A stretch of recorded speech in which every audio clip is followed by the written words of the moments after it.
Others ఇవన్నిటి కూడా అంకెల సమాహారంతో తయారు చేసేటువంటి బడ్జెట్ అధికారులు ప్రభుత్వంలో ఉన్నటువంటి ప్రజాప్రతినిధులు మంత్రులు ముఖ్యమంత్రి గారు అందరూ కలిసి తయారు చేస్తున్నటువంటిది అది అందరికీ తెలుసు.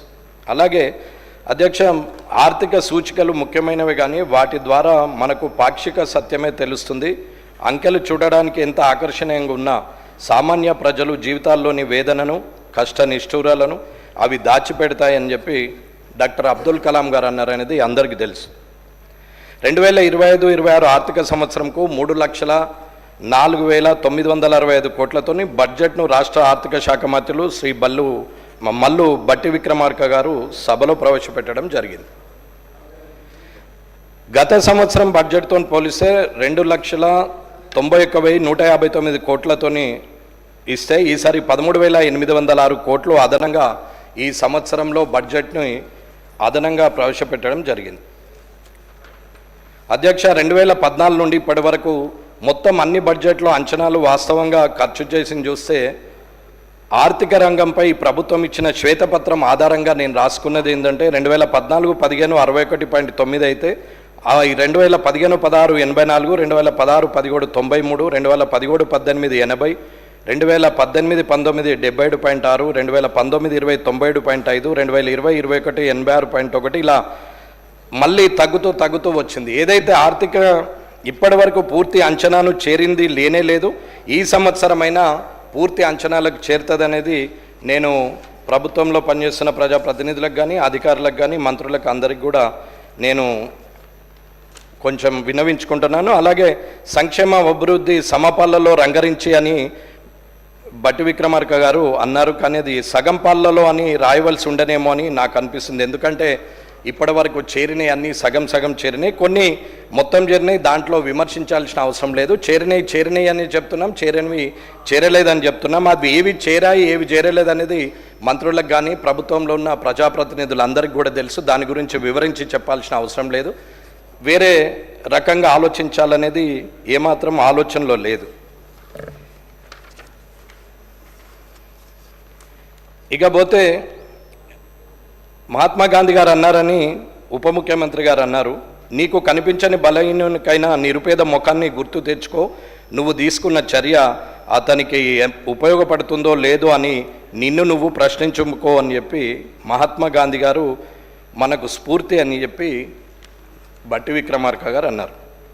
నిజంగానే అందరు కూడా ఆ ముఖం పెట్టుకునే చూస్తున్నారనేది నిజం. 2,500 వస్తాయేమోనని ఎదురు చూస్తున్నటువంటి ఆడబిడ్డ ముఖం కానీ, 4,000 వస్తాయేమోనని ఎదురు చూస్తున్న తాత లేదా అవ్వ ముఖం కానీ, స్కూటీల కోసం ఎదురు చూస్తున్న చదువుకుంటున్న ఆడకూతుళ్ళ ముఖం కానీ, అలాగే పిఆర్సీ లేక డిఏలు అందక పెండింగ్ బిల్స్ అందక ఎదురు చూస్తున్న ఉద్యోగ ముఖం కానీ, దీనంగా మారిన రిటైర్డ్ ఎంప్లాయీస్ ముఖం కానీ, టీఏ బిల్స్ అందని పోలీసులు, సరెండర్ లీవ్స్ అందని పోలీసుల ముఖం కానీ, అలాగే ఒక్కసారి గుర్తు తెచ్చుకోవాలని చెప్పి నేను సభ నాయకుడిని అలాగే ఆర్థిక మంత్రి గారిని నేను ఒక్కసారి కోరుతున్నాను.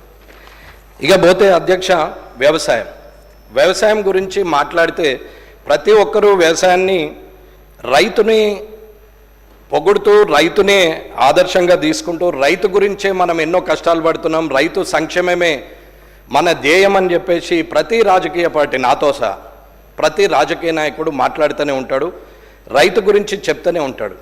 కానీ రైతుకు కావాల్సింది నిజమైంది ఏంది? నిజంగానే రైతు ఇబ్బందులు ఎక్కడ పడుతున్నాడు? మరి రైతుకు కావలసినటువంటి అక్కడ అనుకూల పరిస్థితులు ఏంటి అని చెప్పి ఎవరు ఆలోచించరు. కానీ అందరూ కూడా మేము ఇది ఇస్తాం, అది ఇస్తాం, అది పెంచుతాం, ఇది పెంచుతాం, వీళ్ళకంటే వాళ్ళకంటే వీళ్ళకు ఒకటి ఎక్కువ ఇస్తామని మాట్లాడుతుంటారు తప్ప రైతుకు ప్రాక్టికల్గా అక్కడ ఉన్నటువంటి గ్రామాల్లో ఉన్న పరిస్థితి కానీ, పండే పంటకు కానీ, పండిన పంటకు గిట్టుబాటు కానీ, గిట్టుబాటు అమ్మకానికి కూడా ఉన్నదా లేదా అని కానీ ఇవన్నీ చూడాల్సిన అవసరం ఉన్నది.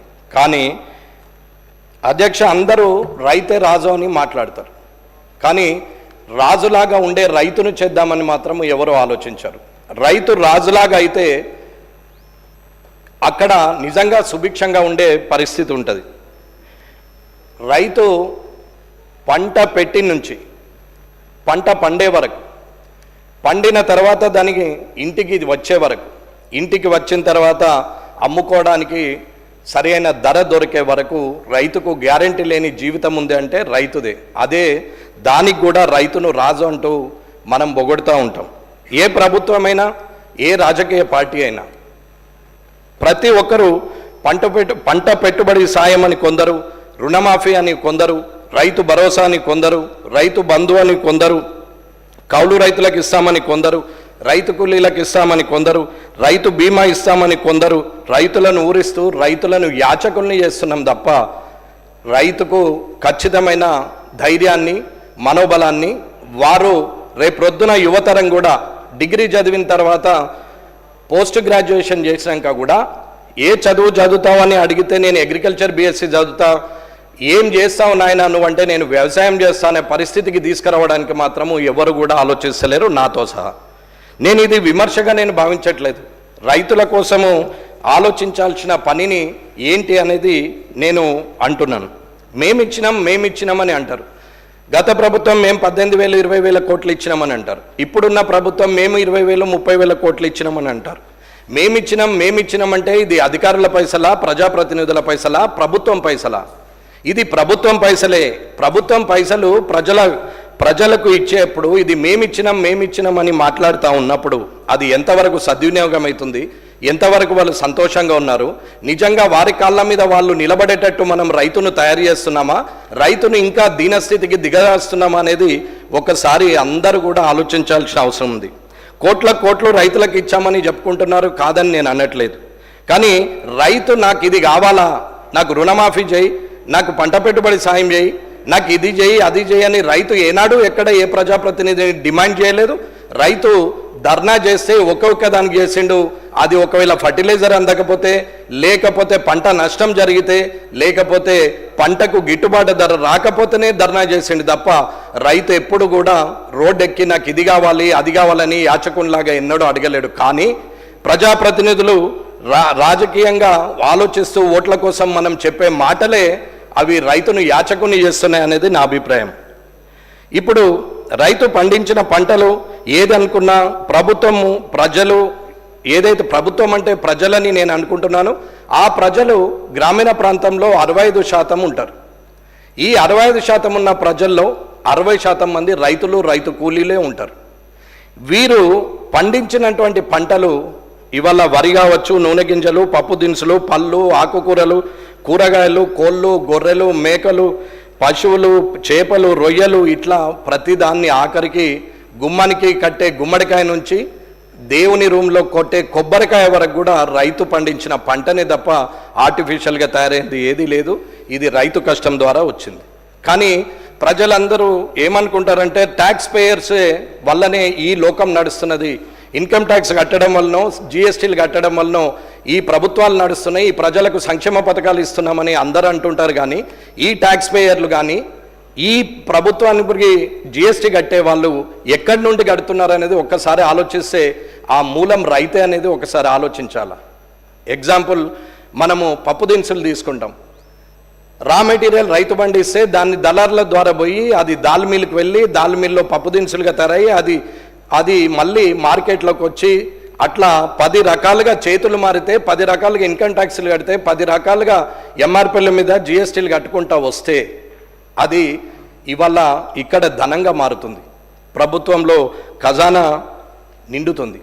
అలాగే నూనె గింజలు తీసుకుంటే అది ఆయిల్ మిల్లకు పోతుంది, అదే వరిని తీసుకుంటే అది రైస్గా బయటకు వస్తుంటుంది. ఇవాళ బన్ను తిన్నా, చీజ్ తిన్నా, ఘీ తిన్నా, ఏది తిన్నా, రా ఫుడ్ తిన్నా, లేకపోతే మనము జంక్ ఫుడ్ తిన్నా అది రైతు స్వేదం నుంచి వచ్చినటువంటి పంట తప్ప ఏ వ్యాపారి స్వయంగా తయారు చేసింది కాదు. కాబట్టి మూలంగా ఏదైతే రైతున్నాడో ఆ రైతు పండించిన పంటను వల్ల వేలాది మంది, లక్షలాది మంది వ్యాపారం చేస్తూ వారు కట్టిన ట్యాక్స్ ద్వారా వచ్చి జమైన డబ్బుని తిరిగి రైతుకు మనము యాచకునికి వేస్తున్నట్టే మాట్లాడుతున్నాం తప్ప పర్మనెంట్ సొల్యూషన్ కానీ రైతుకు రేపొద్దున కావాల్సినటువంటి అవసరాన్ని కానీ ఎవరూ గుర్తిస్తలేరు అనేది నా అభిప్రాయం. ఇకపోతే ఏది జరిగినా 5 సంవత్సరాలకు ఒకసారి ప్రభుత్వం మారుతుంది లేదా కంటిన్యూ ఉంటుంది. కానీ 5 సంవత్సరాలకు ఒకసారి మాత్రం ఎలక్షన్స్ వస్తాయి. ఎలక్షన్లు వచ్చినప్పుడు అప్పుడు రైతులు జ్ఞాపకం వస్తారు, ఫ్రీ బీజ్ అంటే ఉచితాలు జ్ఞాపకం వస్తాయి. ఉచితాలు మనం చెప్పేప్పుడు అవన్నీ ఒక్కసారి 5 సంవత్సరాలు పదవిలో ఉండే మనము వారికి ఒక్కసారి ఇచ్చే రుణమాఫీ కావచ్చు, రైతు బంధు కావచ్చు, లేకపోతే వివిధ రకాలైన స్కీమ్